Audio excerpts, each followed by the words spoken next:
નમસ્કાર મિત્રો, સ્વાગત છે તમારું આપણી ચેનલમાં। મિત્રો આજે આપણે વરસાદને લઈને તાજામાં તાજી આજની અપડેટ આપણે જોવાની છે। આ વિડીયોમાં કયા વિસ્તારોમાં વરસાદ પડી શકે છે, આગામી સમયમાં ચોમાસાને લઈને મોટી અપડેટ સામે જોવા મળી છે।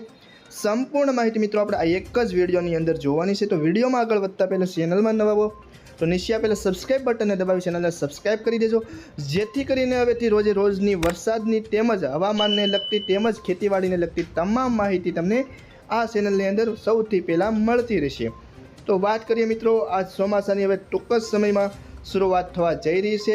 અત્યારે કેટલાક વિસ્તારોમાં વાતાવરણમાં ખાસ કરીને સૌરાષ્ટ્ર ગુજરાતમાં સૌરાષ્ટ્ર તેમજ મધ્ય ગુજરાત, ઉત્તર ગુજરાત, દક્ષિણ ગુજરાત અને કચ્છ જિલ્લાના અમુક વિસ્તારોમાં વાતાવરણમાં એકાએક પલટો બપોર પછીના સમયગાળા દરમિયાન જોવા મળી રહ્યો છે। સાથે સાથે કેટલાક વિસ્તારો એવા હતા જ્યાં કોઈ વિસ્તારોમાં હળવા ઝાપટા પણ જોવા મળ્યા હતા। વહેલી સવારે પણ વાતાવરણમાં વાદળછાયું વાતાવરણ જોવા મળી રહ્યું હતું।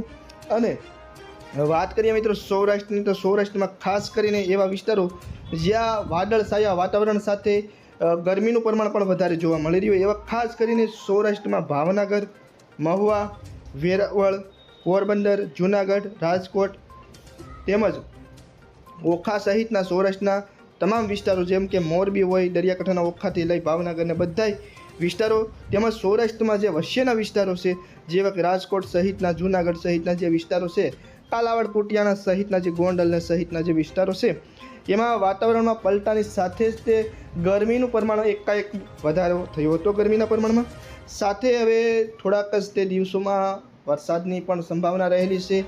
ધીમી ધારે ક્યાંક ને ક્યાંક વરસાદ પડી શકે છે। અને ખાસ કરીને વાત કરીએ મિત્રો હવે દક્ષિણ ગુજરાતમાં કેવું વાતાવરણ આજના દિવસે રહ્યું હતું। ખાસ કરીને દક્ષિણ ગુજરાતમાં વડોદરા, સુરત, વાપી, વલસાડ, નવસારી, ભરૂચ, રાજપીપળા, બોડેલી, વ્યારા, નવાપુર, આહવા સહિતના તમામ જે દક્ષિણ ગુજરાતના વિસ્તારો આવેલા છે તેમાં ક્યાંક ને ક્યાંક વાતાવરણમાં પણ પલટો જોવા મળ્યો હતો। અને દક્ષિણ ગુજરાતમાં સુરતની આજુબાજુના જે વિસ્તારો છે એમાં પણ ખાસ કરીને ગરમીનું પ્રમાણ એકાએક વધારે જોવા મળ્યું હતું। વાત કરીએ મિત્રો છેક નીચેના વિસ્તારો, તો નીચેના વિસ્તારોમાં પણ ખાસ કરીને વાપી સુધીના તમામ દક્ષિણ ગુજરાતના વિસ્તારોમાં વાતાવરણમાં મોટો જબર પલટો જોવા મળ્યો હતો।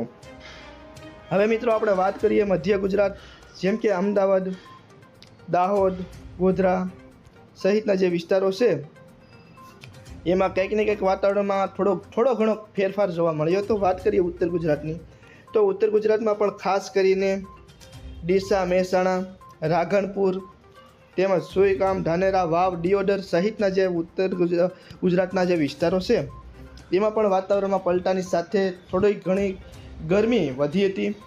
વાત કરીએ મિત્રો કચ્છ જિલ્લાની, તો કચ્છ જિલ્લામાં પણ રાપર, ભચાઉ, ભુજ, અંજાર તેમજ નવાપુર, અબડાસા સહિતના જે કચ્છ જિલ્લાના વિસ્તારો છે એમાં પણ તડકાનું પ્રમાણ વધવાની સાથે જ તે ગરમીનું પ્રમાણ વધારે જોવા મળ્યું હતું। હવે મિત્રો વાત કરીએ ચોમાસાની